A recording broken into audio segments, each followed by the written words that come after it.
Dr. Kaberuka, since stepping down, appears to have kept even busier than usual. He serves on the global board of the Rockefeller Foundation, so if you need some money, you may want to approach him. He also is, of course, on the board of the Global Fund for HIV/AIDS, and he spent a little bit of time in Geneva. But he has also gone back home to Kigali, Rwanda, where before his AFDB days, he was the finance minister of that country and helped to shape what recovery looked like in Rwanda today. Dr. Kaberuka will be joined in conversation by another brother of mine. As you can see, my father was very prolific. I have brothers everywhere. Nasir El-Rufai, the governor of Kaduna State in Nigeria, an economist, political scientist, quantity surveyor. He even got a law degree thrown in, and is now trying to get a PhD in public administration. And perhaps we'll get some sense of the keenness of that mind applied to the matters at hand, and the conversation will focus more specifically on what are those blockages that we need to be removing faster, whether it's in terms of continental integration, whether it's in terms of infrastructure building, and one of the pet peeves of many people in the room, the quality of the government that we need to get us faster to where we need to go. Donald Kaberuka and Nasir El-Rufai.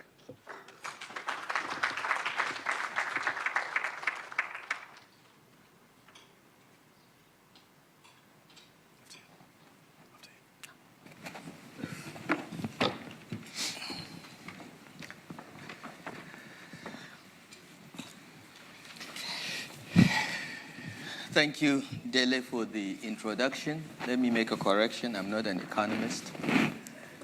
I picked all my economics in the motor park. Never really studied the subject. It's a great honor and privilege for you to ask me to interview Dr. Kaberuka. I've never done this. So what I thought of doing was to ask the journalists in the room, Ama Kadria, to guide me on what to ask. If you are interviewing the former president of Africa Development Bank, one of Africa's icons, what would you ask him? Then I realized that they would be in the room and they would have a chance to ask him questions anyway. So let me, like Nigeria always does, muddle through.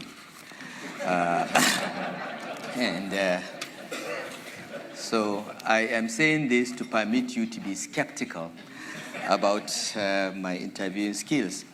So let me jump immediately and ask Dr. Kaberuka to tell us a little bit about Rwanda's success, because he was the finance minister and has been credited with being responsible for the economic architecture that has become so successful. What did you do? Was it Kagame? Was it more than that? Was there a team? And how was it sustained after you left office? Right. Thank you. Good afternoon. And thank you, Dele, for those kind remarks. It didn't sound like me, really, but that is fine. My mother would have loved it. Yeah, and thank you for what you do. So let me try to summarize this differently. Of course, it was not me. You have a team of people doing different things. They have a leader at different levels. So it can't just be me who did all these things. It doesn't work like that. When it works like that, it means it's not working. So we're a group of people responsible for the economics of the country. Now, what I want to share with you, maybe slightly out of the daily way in which you approach this, in schools of public policy, this is what they teach. That if you want to resolve a problem, think of a triangle. So here's a problem, big or small. You have, first of all, identify what are the technical solutions. And there'll be a whole range of them, a whole range of technical solutions. But once you have found those technical solutions, it's only a small part of the work to be done. You have to look at the next part of the triangle, which is political feasibility. Because some of these wonderful technical solutions will simply not be politically feasible. No coalitions, timing, resources, sequencing issues. So you have then to go through that filter. What is it that's feasible politically at this time? And then you have to go to the next level, which is execution. Of these technically wonderful things, which are politically feasible, what can you execute? My feeling in my years in public life, in Africa, is that we concentrate too much on finding ideal technical solutions. There's not enough effort put into building political coalitions to make some of them feasible, and then go to execution and execute with discipline. The secret for Rwanda, I put it in that triangle. A lot of work goes into looking for technical solutions. And then the top leadership demands, so what is it that's politically feasible here? What can we do? How can we push the limits? And then execution. I've seen many African countries with wonderful plans.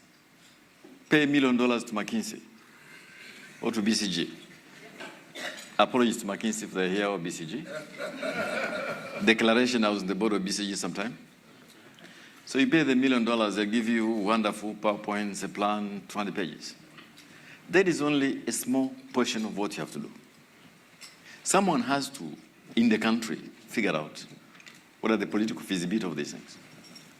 And then once you have done that, you focus on execution. And I want to end by saying, so this is another issue in Rwanda, is that, you see, I don't want to be misunderstood. So they go from an election to an election. An election is completed today, campaign begins tomorrow, and as a result, there is no long-term national project.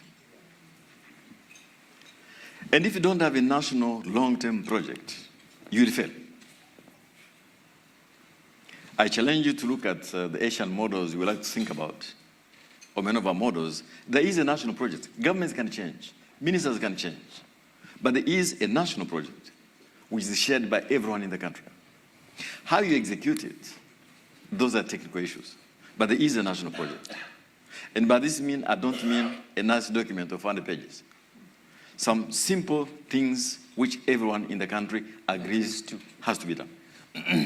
And again, this is, I think, the secret of Rwanda. There's a national project. The president describes it in 3 ways. We'll have to live together because of our history. We'll have to be accountable to ourselves, and we'll think big. Now, if you go to my country today, no one will challenge any of those 3. They will have to think big, not think small. Because for a long time since independence, we have become used to, we go to G8 or G7 or G20 to request for help. You can't think big that way. You won't think big that way. You will be inferior in your thinking about your future. So, how to make policy, discipline, and a national project. Thank you. You are understating your role in crafting this national project, but that's okay. You then moved to Africa Development Bank and spent 10 years there, and many think that those 10 years were transformational in many ways. You made the institution more focused, and it was more helpful to African nations. So how did you do that? How did you manage to get such a huge bureaucracy with a long history of doing things in one way? How were you able to get them back on track? How do you as a leader of a large organization or large countries, avoid mission creep, trying to do everything and not doing anything very well? Yeah. Of course, I like to mark my own exam questions, so that is easy. But I was helping people like Nkosana and many others. So again, it was a team of people doing this work. I went to the African Development Bank having been a minister in my government, so a borrower. And I knew exactly what I think our countries are looking for from all these people, World Bank, IMF. And so I think it helped that I went from being a borrower to the lender. So it was fortuitous, but helped. And I had three questions in my mind. First question was, are we a small version of the World Bank? If we're a small version of the World Bank, so why were we created? And I concluded that I don't think we're a small version of the World Bank. A World Bank in Africa with a smaller balance sheet. It has to be a bank specific for African challenges, which I think I had a rough idea from being in government. Second was, these institutions have a habit of wanting to resolve all the problems of the world, almost like a big international NGO. And as a result, you end up actually complicating a problem. So my colleagues and I chose focus. In other words, select a few things you want to do, but do them very well. And let others handle other things. Simple decision, but it helped us in terms of focusing the organization. Now, did we succeed? Partly. I do hope that those who are there now continue to ensure that it is a focused organization on missions for which the leaders set the bank up in 1963. And I'll come to that in a moment. Okay. Thanks. Now let's look at what happened in 2008, because there was a global financial crisis. There are doomsday scenarios that African economies will melt down, but they didn't. So what happened? And please don't be modest. What was your role? What was the role of the Africa Development Bank at that time? So at the beginning of the global financial crisis, there was something called the food crisis as well, which was some dysfunction in the commodity markets. Now, the way Africa is looked at in the world, it's an interesting narrative. Immediately, everybody concluded that Africa will be the continent to suffer the most. A good cause. Nkosana, I don't know if you were there at the time, or you had left. Yeah. Everybody concluded Africa would be the continent to suffer the most. I couldn't see why. We didn't have toxic products, thank God. Our banks are well capitalized, reasonably well regulated. So I didn't see how, except as a secondary effect of the recession in the big countries. So what we did was to call the meeting of African finance ministers and governors of central banks and all concerned. And we looked at this, all of us together. We looked at the numbers. And we concluded that provided we do the right things, okay, we didn't have to copy what now those used to teach us about how to run our economies, Yes. all right? We are now looking at nationalizing banks, Yeah. all right? Quantitative easing. And we say, look, there's nothing broken in our policies. Yeah.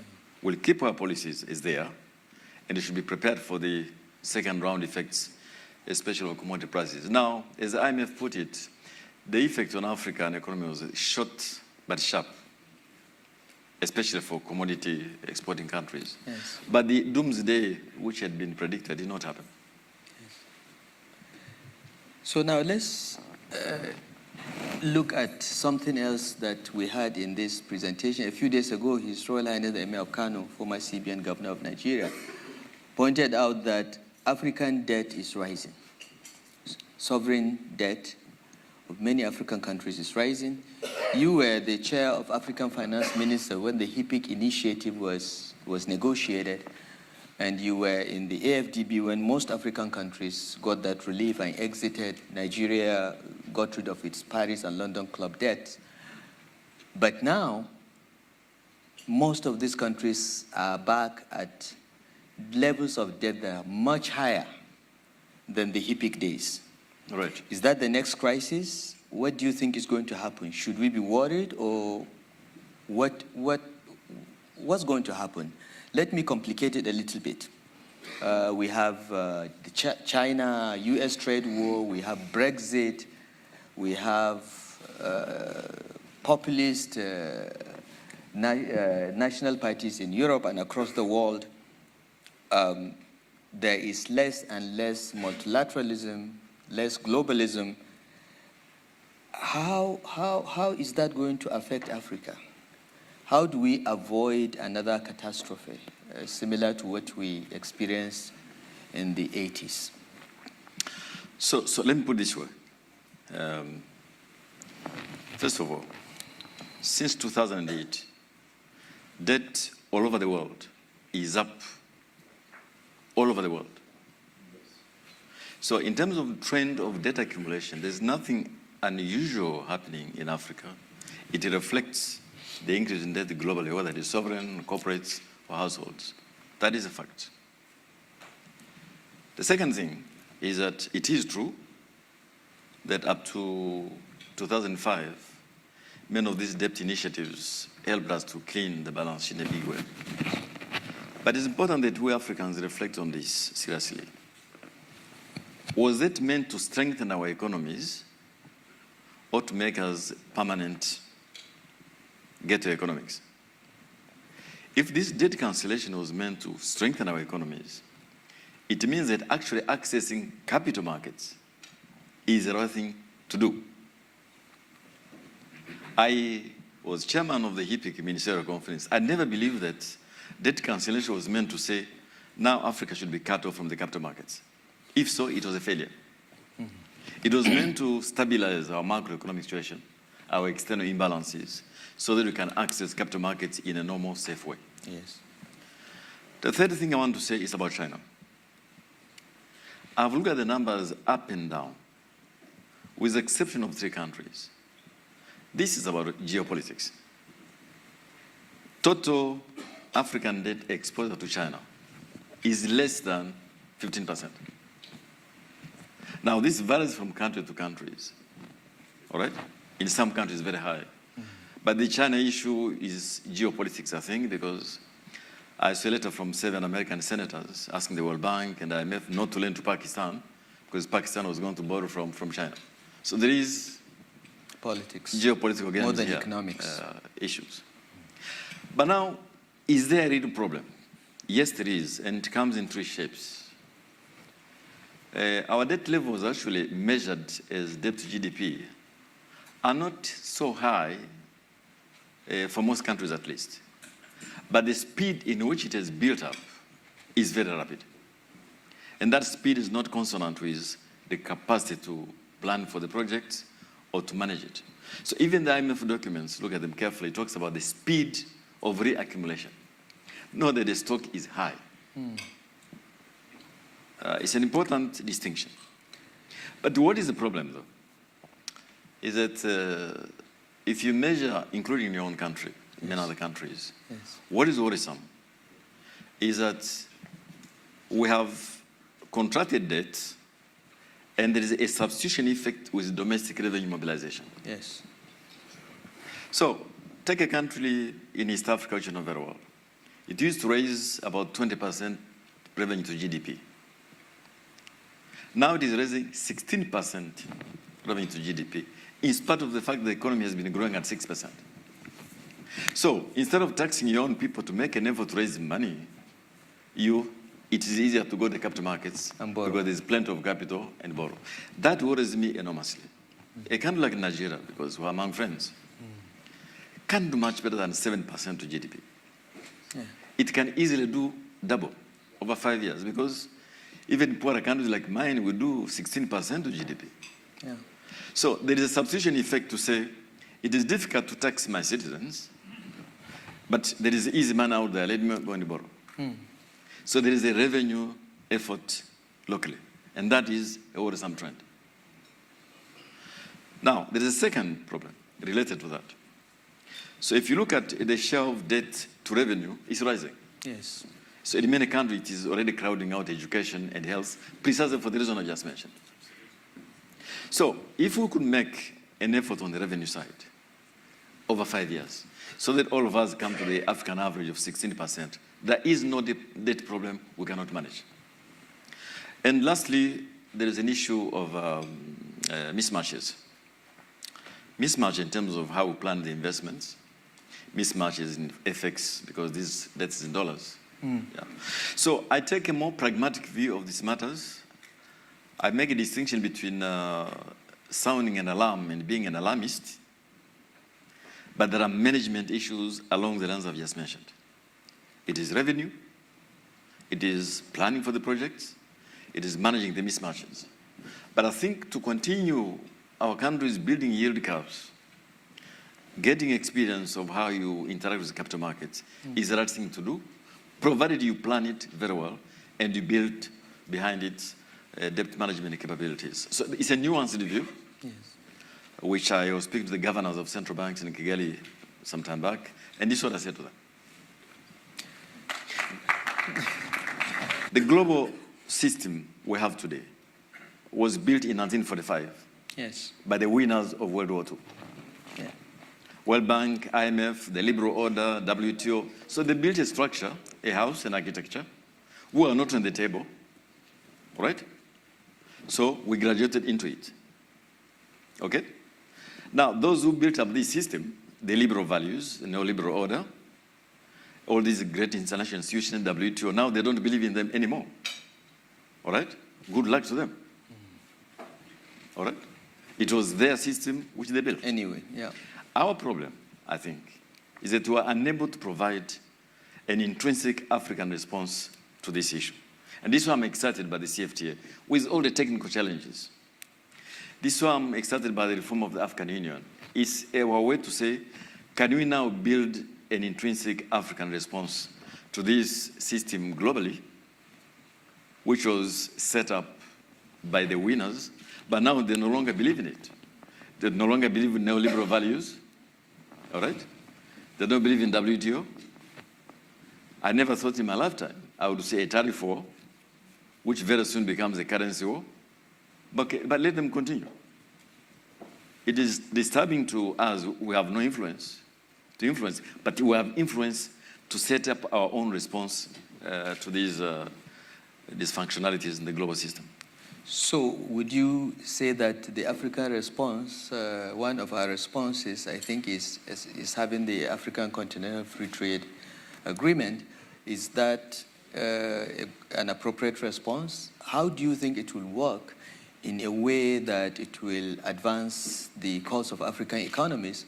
And what do we do with existing bilaterals between African countries and China and many other countries?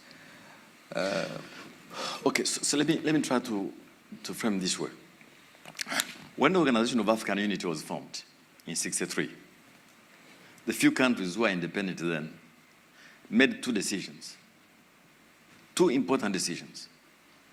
Number one, leave the borders which the colonial powers left. We don't like them, they don't make sense, all right? But for heaven's sake, leave them where they are. Because if you open them up, it will be a Pandora's box. We have since changed borders in two countries. I'm not in a position to say whether that was a good or bad idea, but it happened. But that decision exists. Keep the borders. But it came with another decision. Let us try over time, economically, to make these borders as less relevant as possible by economic cooperation. And over years, regionally, imperfectly, many groupings have been formed. Some have gone beyond the free trade area, because the free trade area is the number 2 level of cooperation. Some are the customs union, others are the common market, others even are the monetary union. And in the CFTA, there's an important clause. I can't find its word in English. It's called préservation des acquis in French. It means like, whatever we have gained in cooperation, let us keep in the CFTA. So if you're already at the monetary union, keep it. It is in there.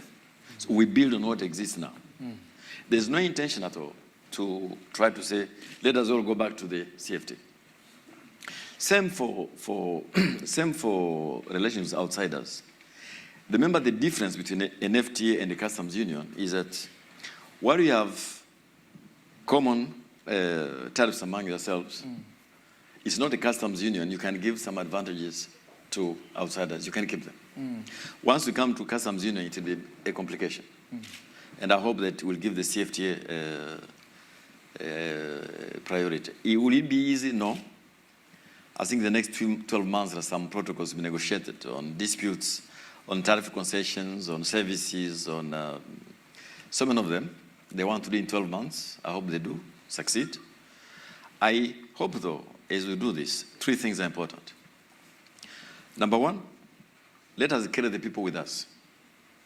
It is not a technical project. It's a deeply political project. Carry the people with us. Second, make it as simple as possible. Trade agreements can be very complicated. Trade lawyers like to complicate matters. So let us make it simple, whether it is settling disputes, tariff concessions, what you do with some non-tariff restrictions. And I think if we can succeed to do that, over time we shall overcome issues and not create problems which we can see our European friends, good luck to them, are struggling. So,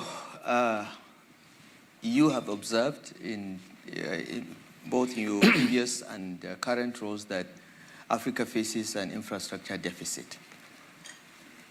How do we address this deficit in the current environment we operate when we have rising levels of debt, lower revenue to GDP ratios across African economies, and the 3 leading economies that account for half of Africa's GDP, all laggards, slow growth, not quite stable, and so on. What do you think we should do? Because the minimum we need to have in our continent is bridging this infrastructure deficit. You started work on that when you were in AFDB, but where are we now, and what do you think we should do? Yeah. Bali, let me perhaps pull back a bit. I flew from Accra yesterday. How many of you have been there recently? An impressive first-class airport. It makes Gatwick look like an airport of 30 years ago, which it is. Same as Lomé, same as Senegal. I see a lot of much-needed infrastructure being put in place. We don't have enough resources, but I see new railways, I see new highways, I see new airports, I see more power projects, different mixes. So we are on the way. But I also see very bad projects. I see a few white elephants. So there is an issue of raising funding, and there's an issue of how we plan these infrastructure projects. And here, the example I want to give you, which I like very much, is the connection between Djibouti and Ethiopia. These countries next to each other, they figured out how to do a first-class railroad, interconnection, airports, working together. So I'll go back to the CFTA. I think that if each individual country in Africa want to be energy independent from its own sources, it is not possible. But if we agree within the CFTA to have energy power pools and develop them, we can go out there actually raise funding. I think the challenge is that every country wants to have its own, all right? And the possibilities of regional cooperation thereby mean that we cannot raise funding. I hope and expect that once the CFTA is in place and these other instruments, we can use existing tools and vehicles to raise money in different ways for these projects. They also made there's a map which I should have brought here of the level of development of optic fibers in Africa today. It's amazing. Literally, you can now optic fibers from South Africa to Egypt, through Sudan, through Chad, all the way to West Africa. Okay? They are now doing one through the DRC or the way to Angola. These things are going by the private sector. This is not public money. Okay? They're invisible, but they're happening. So there is the public area, railways, highways, and then there is the private sector. Energy, we have to make it possible. Okay. So my final question is a bit of a mixed bag. First, on the one hand, we've had a lot of discussion here about successful African countries, but they are all small. In terms of GDP, only Ethiopia has a large population. Then we have the big countries that are not doing so well. Nigeria, South Africa, Angola, Egypt. Those are the large countries that are not doing so well. The first leg of my question is, so you've worked with all these countries for 10 years. You have a deep understanding of their economics and to some extent their politics. What is the problem? Is corruption the problem? Because we had a session in which everything was blamed on corruption. Or is it simply government effectiveness? What is your sense of what these big countries should learn from the small countries? Is there anything to learn from the small countries? Because some say, oh, Rwanda's economy is smaller than that of Nairobi, so there is nothing to learn. So that's the first leg of the question. The second leg, which I would like you to give us your experience, is how easy was your transitions from technocrat to politician, because you're a minister, so I would like to see you as a politician, and then to Africa Development Bank, and now you are very busy doing so many things.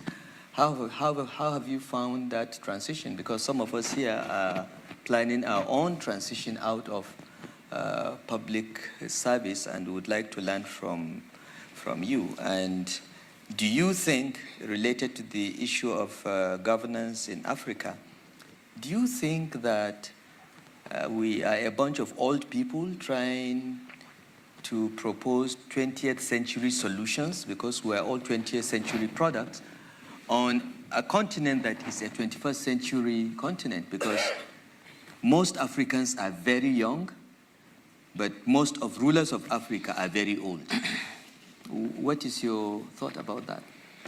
Yeah, bearing in mind I'm over 65, so thank you for reminding me that. I'm old too. Yeah. First of all, to your first question, I frankly don't think that our problem in Africa is small or big countries.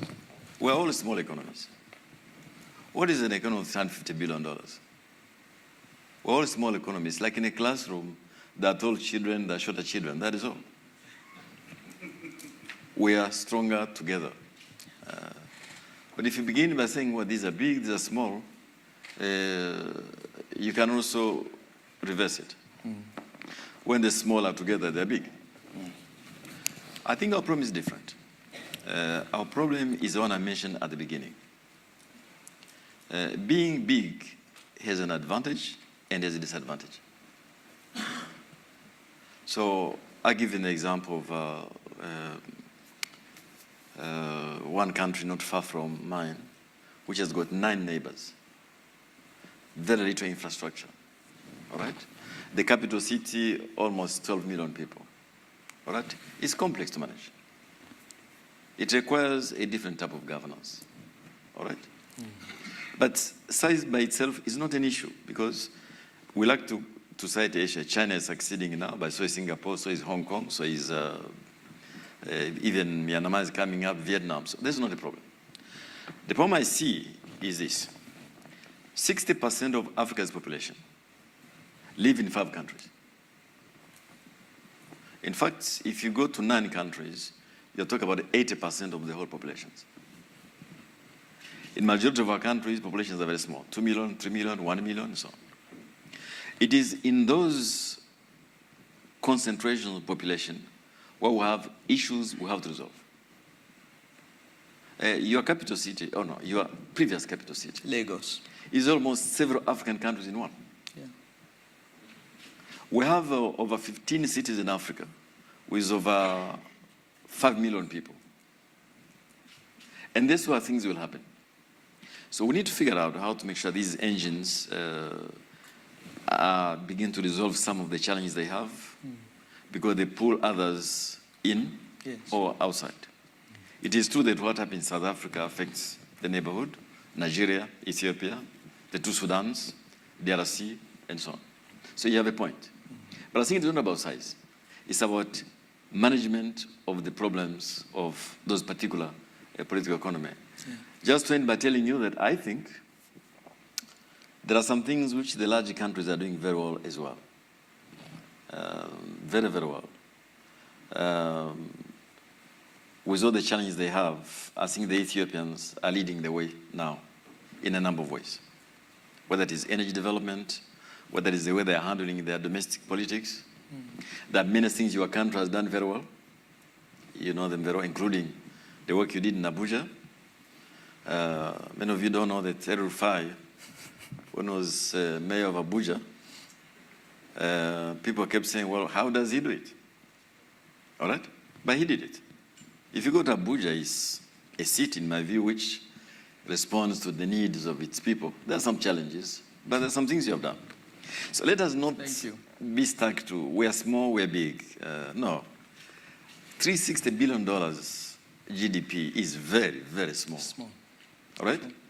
The Brazilian agricultural exports alone, agricultural exports to Brazil, is $65 billion. All right? So who is big, who is small? Transition. And the demographic disconnect. Old people governing young people. Is that a problem? Is that the right thing? I never saw myself as a technician or a politician. No. I saw myself as a problem solver. I'm given an assignment. Every assignment you have will have some technical aspects, some political aspects, or the two of them. I think the key issue is to face the problem, address it with others. Now that at the end of it, you're a politician or a technocrat, frankly, that was neither here nor there. As president of the bank, I had to play my modest role at political level, for example, in fragile states, countries affected by conflicts. I had to have frank conversations sometimes with leaders. Is that political? Is that technocratic? I don't know. All right? So I think what our leadership across, whether it's business or in politics, is not to say, I am a politician, because then, this is what I was saying. Professional politicians, they raise money, lose an election, they begin a campaign next day, all right? The country is in permanent campaign. You can't resolve problems that way. So I am anything you want to call me, but I addressed myself to the challenge I had been given. That is all. Now, young and old in leadership, I think we can all agree that given the demographics of our continent, young people have to be in responsibilities, even to make mistakes. Make mistakes of their own because they are the ones who will see the consequence of what they do. However, I've seen young people make mistakes which have cost their countries quite a lot. Many of our leaders at independence were in their 30s. Many of the leaders who took leadership in the 60s were in their 30s. Yes. Some did very well, others did very badly. So it is about the demographics, but it's more than the demographics, all right? It is about the systems in terms of how the whole dynamic works together. Now, we're here in South Africa, and it would be the right thing to say that this country, where it is today, benefited from the wisdom of Madiba. Without him, maybe this country would be somewhere else. All right? But we have also many young people in this country who fought for their independence. That was their contribution. So I think I've never put it as a binary. They are old or they are young. Oh, yeah.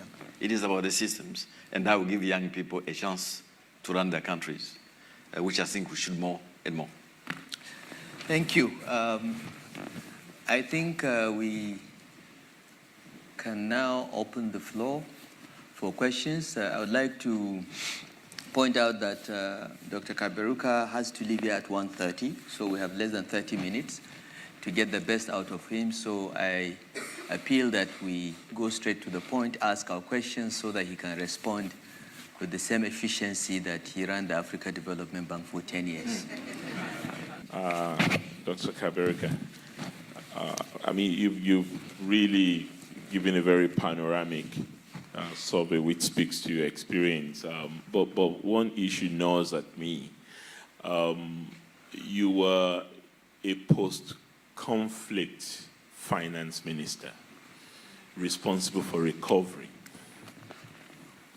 And I think it's useful to know how you managed that transition. Yeah, you said it's a lot of you and all that, but I don't think that answers that question. In fact, he said he did nothing. It was in a post-conflict situation. It was too modest. I think there are issues of sequencing, there are issues of what to tackle and how to manage the economy in that period that you had to deal with, and it'd be useful for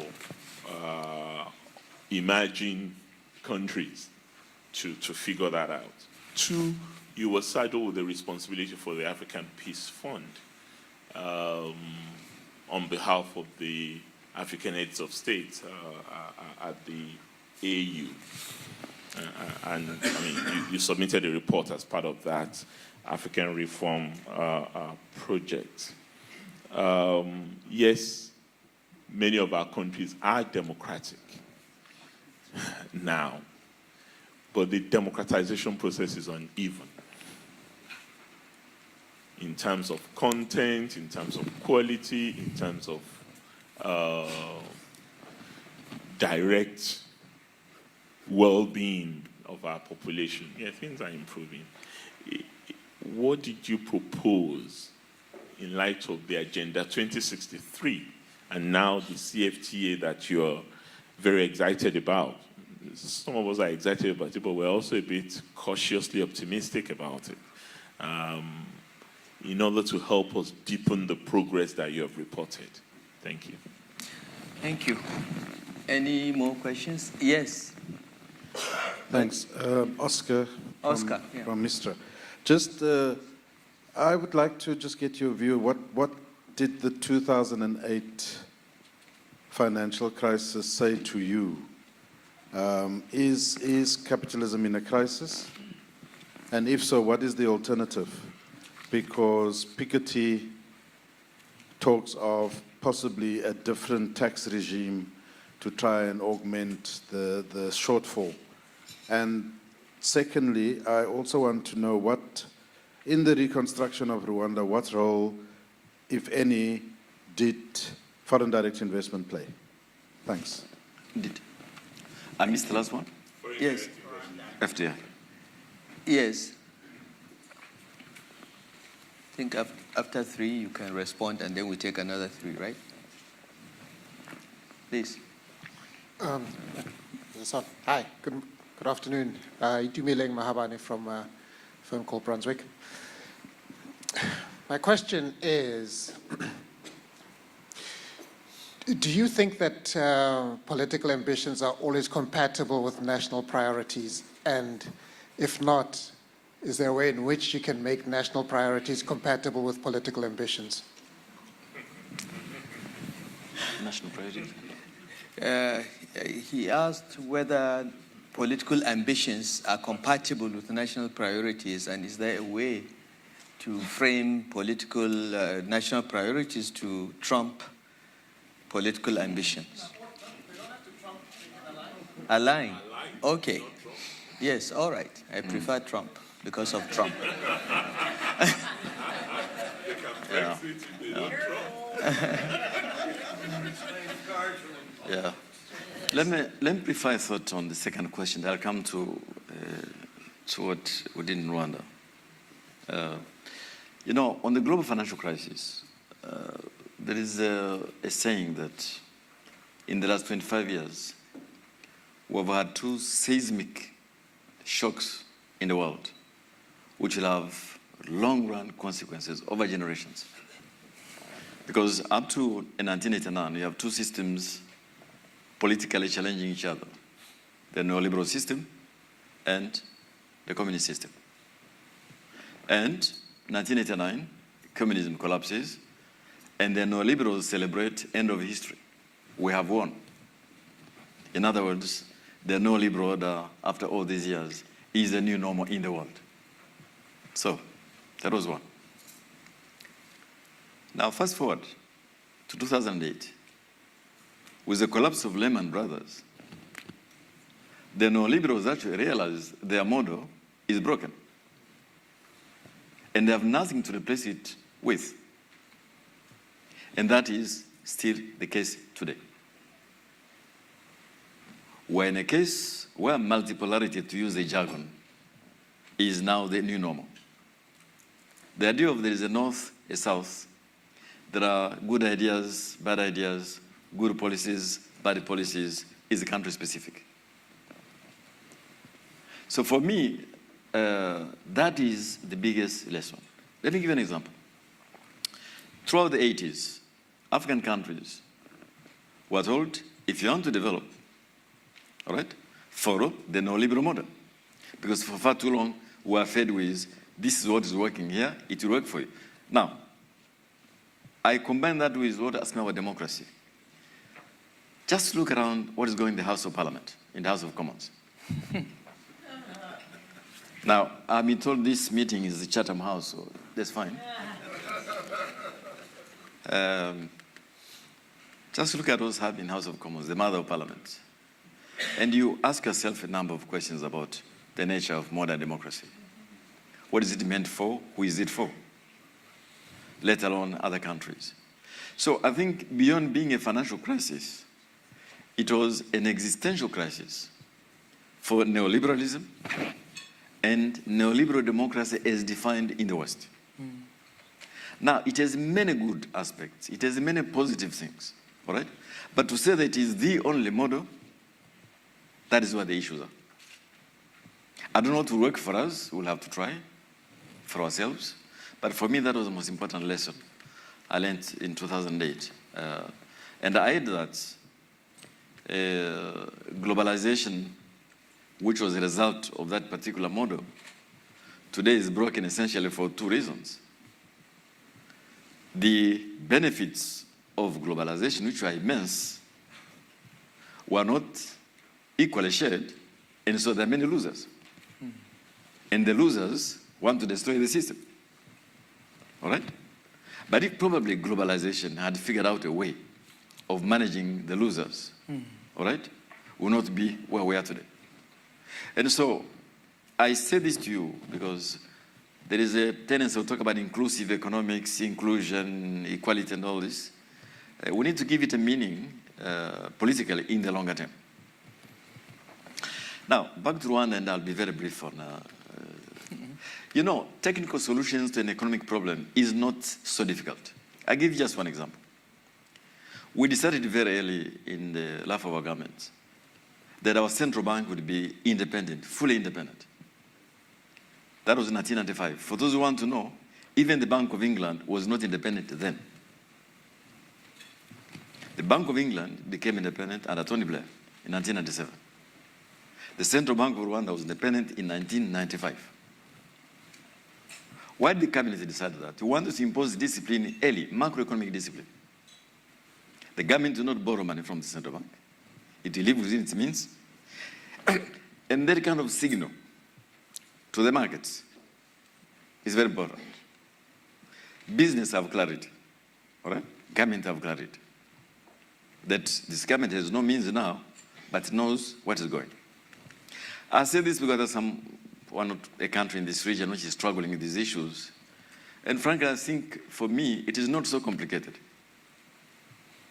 if the signals are right. Second thing we did, moderator, which I think shows again what I'm trying to say. So we're receiving money from Friends World Bank, DFID, others helping us to do things. And we said to them, one thing we want to do is to use some of this money to generate our own capacity to raise our own domestic revenue. So we'll use your money to leverage actually our own revenues. So over about 10 years, we doubled revenue to GDP. A third example, Kosana might want to listen to this carefully. Because of this fiscal discipline, other currencies can also circulate. All right?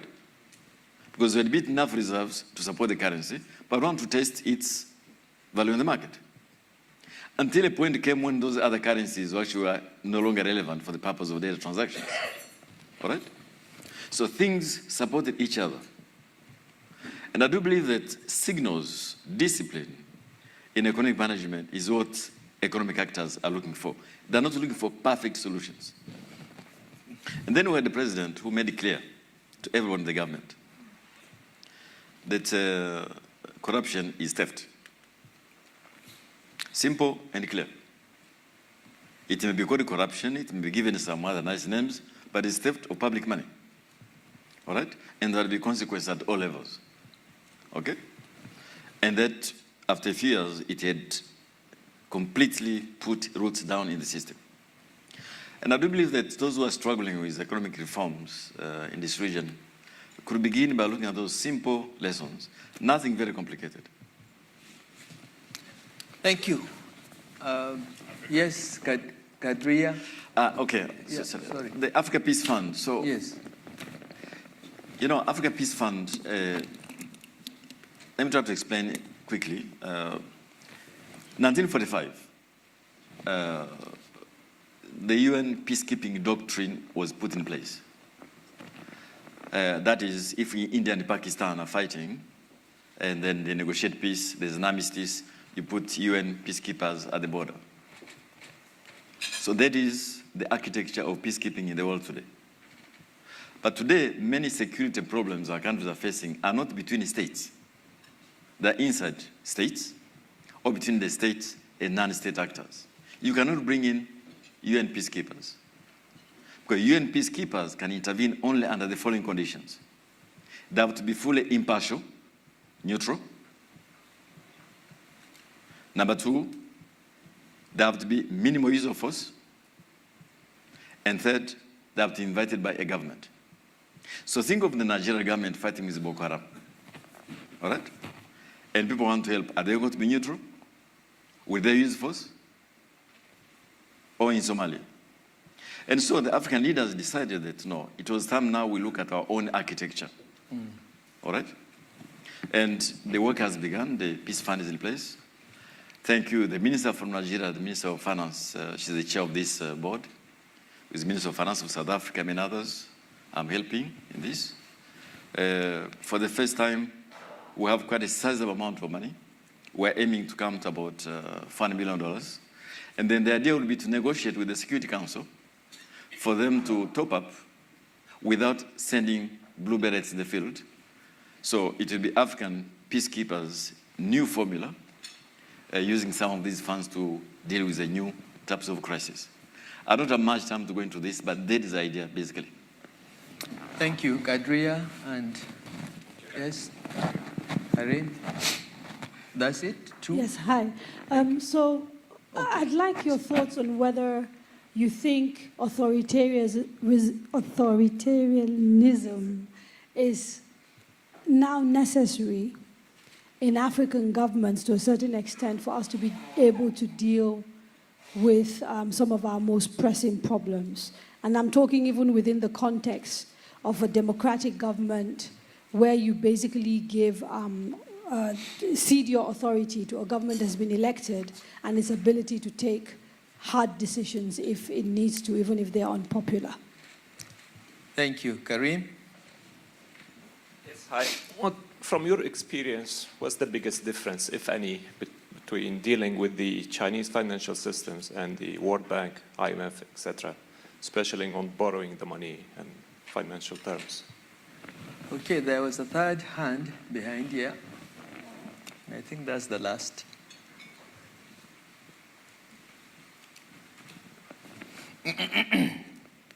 Thank you. I just wanted to check that I heard properly. So you spoke about your tax to GDP ratio had gone down to 16% despite the economy growing. How come? What was the reason for that? Yes. Thank you. Okay. Yeah. This is the last one, but I'll be back at 4. We can continue the conversation. Yeah, okay, yes. Let's have the last one. I wanted to ask you, as a perspective from the African Development Bank, on parametric insurance and sort of the hot topic of parametric insurance and how you see that rolling out across Africa. Authoritarianism. I think we have to be careful with some of these terminologies. Let me explain. At least from what I read, under control of Delhi, one of the most authoritarian regimes in the world is North Korea. Have they delivered development? All right. There's another government in the Southeast Asia which is executing even drug users. Are they delivering development? So there's no link between these issues. These are constructs which people like to use, but they have no meaningful sense what they're trying to do. The pursuit of development is a goal on its own. And the pursuit of democracy is a goal on its own. Right? But the idea of saying it's a chicken and egg is very old beans. What came first? Development or democracy? Egg or chicken? Doesn't make sense. You can find good models of development in Western democratic systems. You can find Western democratic systems with very little development. Right? The idea there is a link between these two is just, for me, a construct which I don't find particularly useful. But I read about it often, but I don't buy it. Now, is it easier to deal with the Chinese IFIs or Western IFIs? I want to put it this way. The new development bank, which is a bank for BRICS, including South Africa, the bank set up by Chinese, were institutions set out because of the inflexibility, because of the refusal of reforms of the institutions set up in 1945 by Western countries. The whole of Africa has 3 seats in the IMF, 3 seats for 55 countries. Because Europeans do not cede their seats where they're overrepresented. All right? So there was a resistance to reform quotas in the IMF and the World Bank. And so a new economy said, look, we have set up our own institutions, which is the right thing to do. And I hope that process continues. Now, finally, on the issue of the tax to GDP, I think you misunderstood me. The average in Africa, sub-Saharan Africa, is about 16% to GDP ratio. I was saying there is a country in East Africa which was doing extremely well. It had gone as far as 20%, right? But it has fallen back to about 16% and replaced the gap with external borrowing. Yes. That is the point I was making. So I was saying, if they could go back to what they do well at 20% GDP, and the they would not economy have was to borrow growing. money. The economy was growing, but Yeah. So Yeah, Nigeria, yes. since El-Rufai is here, he's my friend, I can tell him things. yeah. 7% is so bad. No, it's 6% now, actually. It's 6%. collapsed to 6. It means basically large sectors of the Nigerian economy are simply not paying taxes. Yeah. All right? And as a result, the government is forced to borrow money, which will be repaid, all right, by the same Nigerians, okay, in the future. So for me, the challenge is not the debt. The challenge is about the fiscal effort, the discipline these countries have to do to raise money from their own citizens to be able to fund development.